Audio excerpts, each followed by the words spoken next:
Let's bring in Ari Fleischer, former White House press secretary and Fox News contributor. Ari, can you make some sense of this for us? I mean, McCabe is all over the place talking about this, and I quote him in that NBC interview saying, "I told Congress what we had done." He was then asked, did anyone object? He said, no one objected. Trey Gowdy's clearly questioning that claim. Yeah, this is just stunning to me. And what I cannot understand is how reporters who pride themselves on being able to ask hard questions aren't being precise.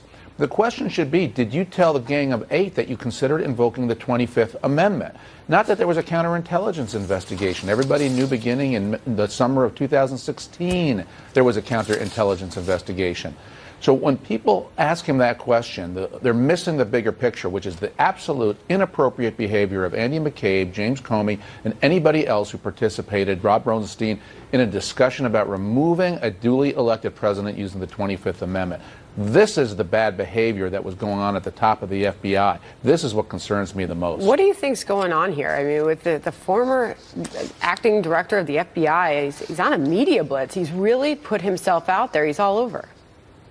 You know, Sandra, in politics and every campaign I've been on, so going back to 1982, you're told that your opponent did X, did Y, did Z, and he's a terrible guy, he did drugs, he's a criminal.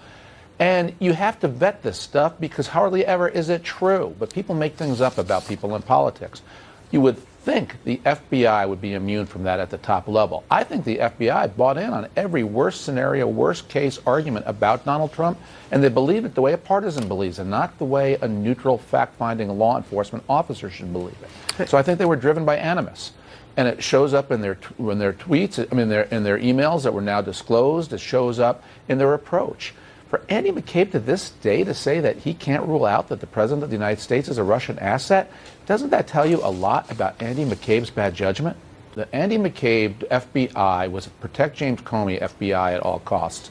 They didn't wear blinders the way justice is supposed to be done.